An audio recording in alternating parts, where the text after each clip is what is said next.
Now, I'm not simply making a video because Charlie Munger passed away, and I actually want to make a video on YouTube to potentially actually get views off of it. I'm not saying people are actually doing that, but I am assuring you that's not the reason I'm actually doing this, and you'll find out by the end of this video. But overall, for the past like 500 videos or so, most likely, you've always seen this portrait in my background, which is basically a portrait of Charlie Munger and also a portrait of Warren Buffett. These two guys used to be my biggest mentors very early on. The most expensive book that I basically own is one by Charlie Munger, which is basically Poor Charlie's Almanac. And there are so many good lessons in this book. And by the way, although the book seems thick, it's really not that long. It's more just about illustrations and very good pictures, and that's why the book is actually so thick. But it was a very good read. And lastly, when I was actually reading about stock investing and stock picking, and I found out about Graham, and then I found about the Intelligent Investor, well, when I found out about Charlie Munger, he taught me about basically Philip A. Fisher, which is basically common stocks and uncommon profits. I learned a lot from Charlie Munger. But even though I have these books and a lot of money lessons and all of this and all that, this video is not going to be about the 7 top money lessons I learned from Charlie Munger to make me more rich and more wealthy. The answer is no. These are actually life lessons. And what I learned is that when you look at a person's life and you hear their advice for hours and hours like I did, because I used to watch those conferences for like hours. I've watched a lot of them, okay? You kind of stop listening to the numbers and you kind of just start listening to the real life advice and what matters the most in these people's lives, okay? So that is what this video is about. I'll give you the top 7 lessons that I got out of Charlie Munger, and hopefully this video actually helps you in some way. And do me a favor and actually smash the like button. That way this video, goes out there more via the YouTube algorithm. Now, the very first lesson that I basically learned from Charlie Munger is life is about the renewal of your mind. Now, early on, guys, I knew I didn't know much about anything, and that made me feel a little stupid, honestly. And when I started to read and actually listen to Charlie Munger, I realized that one overall perception that he basically had was that life is about the renewal of your mind, and that comes via learning and learning and learning. And life is about basically becoming a little bit less ignorant every single day by learning more and more things. Now, when I actually heard Charlie Munger say this, I basically read a little bit over 200 plus books on finance and money. And these books taught me a lot about finance and money. Thus, I made a lot of money, but they didn't teach me much about life. And when I actually read all these books and found out about Charlie, I was also not a Christian. So I never did know that in the Bible, the Apostle Paul actually mentioned something very similar. If you go to the Bible and you go to Romans 12, verse 1 and verse 2, I'm going to put it up here. Here's what you're going to hear the Apostle Paul actually say. And by the way, I actually saw this and made this connection years later because, again, I was not a Christian when I was doing all the studying about money and so on, okay? But here's what the text actually says. I appeal to you, therefore, brothers, by the mercies of God, to present your bodies as a living sacrifice, holy and acceptable to God, which is your spiritual worship. Now here's the following text. Do not be conformed to this world, but be transformed by the renewal of your mind, that by testing you may discern what is the will of God, what is good and acceptable and perfect. And as a Christian, I get a lot out of that text, basically saying, read the word, test the word, find the truth, find the will of God by basically just studying the will of God. And what Charlie Munger did for me back then was basically tell me, Tommy, you might not know a lot about anything right now, but you're able to actually get a little bit less ignorant every single day just by learning, learning, and learning. And one good piece of advice is, as you learn, make sure you also teach, because that is also very helpful when it comes to the learning process. Plus, it actually makes you feel pretty good about it too. Now, number 2, guys, and the second lesson I actually learned from Charlie Munger is going to be buy a house when you need a house. Now, this advice is not really about a house, although back then I did take it for what the word actually was. It was basically, don't buy a house until you need a house. And the question was basically, when do you buy a house? And that was basically his response. But at age 24, I bought a house and I paid cash for it. And it was a 3-bedroom, 2-bath house with like a 3 to 4 car garage. It was kind of crazy. And overall, it was a good house. Now, my mindset was basically, I'm going to live here for a while. I want to have a family in this home. And that was my mindset. I was preparing for something.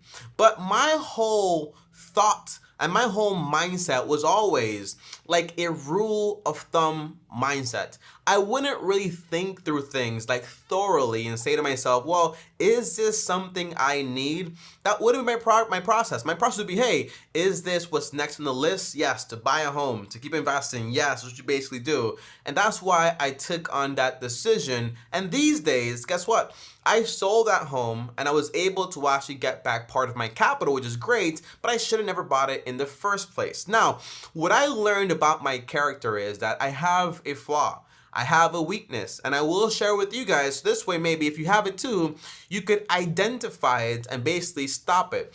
I like preparing for things and getting myself into things before they actually happen. And that might sound like a good thing, like, hey, Tommy, that's great because you're preparing and when it happens, you'll be good. But some things you actually do when the moment arises, okay? For me to buy a house with so many bedrooms and so on, that's that big, thinking about the future and a family is probably a stupid idea because I didn't even have a girlfriend at the time. So it's like, why are you doing that? Maybe just wait until you actually get married, until you actually are having a family to then select the home you actually want to buy. In the meantime, I should have just bought a condo or just kept renting and that would have been just fine. Number 2, I've been thinking about buying a car. Can you guess what car I'm thinking about buying? I'm thinking about buying a minivan with 3 rows of seats. Why? Because when I have a family and I want like 3 to 4 kids, I can fit them inside the car. It's great mileage, it's also safe. But guess what? Right now, I barely drive. So that would be basically a terrible idea to go ahead and buy something I don't need at the moment.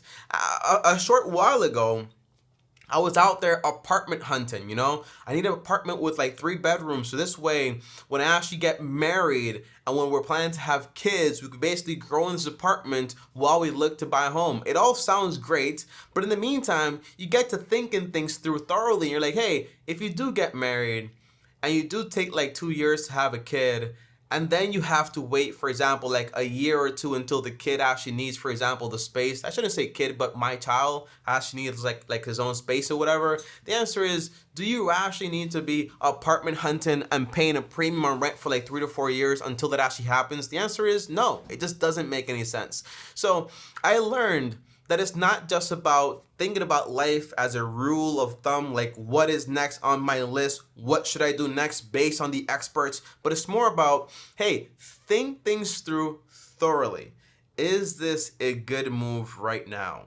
Is it not? Why not? Or why is it, okay? That taught me a valuable lesson that I'm still learning today. I'm still learning. And I've also learned that I don't have control over anything, and I can't predict what's going to happen in the future. That's why, as a Christian, I just leave everything in the hands of God. Now, number 3, guys, is this was actually very offensive when I first heard Charlie say it. As you probably know, if you're watching this video and you know anything about Charlie, he didn't really hold back his punches when he was giving some advice or just saying something wise, okay?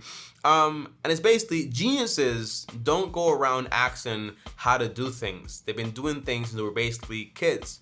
And at the time, I'm watching, for example, a lot of their videos, right? Their interviews and their conferences and everything I could basically find and reading all of the books possible. And I'm like 18 or not, I'm like 19 or 20 years old, I think I was. And Charlie's saying, you're probably not going to make it in this game. That's what he basically says. You're probably better off doing something else, because if you want to be Warren, you have to understand Warren was doing this. He was basically like 11 years old. And in my mind, I'm saying, no, I can do it too, And then when I kind of start analyzing things thoroughly, I'm like, hey, Warren has been doing this for a very long time. Warren spends like 6 to 8 hours doing this every single day. All this stuff. Are you willing to do that? The answer is not really. And that kind of freed me and liberated me to not try to be stock picking and just do my own investments. I basically just do index funds, and I've made so much money just by following this simple pattern and trying to get rid of the idea that I'm going to be the next genius, I'm going to be the next Warren Buffett. And by the way, when I used to think about these things back in the day, I almost felt like I was giving up.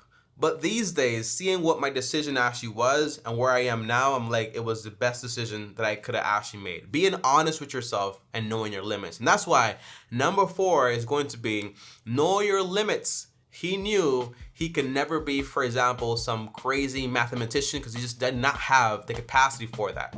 So knowing his limits, one thing I heard about Charlie Munger, or he kind of said, was basically he had a pile. And this pile was basically his too hard pile.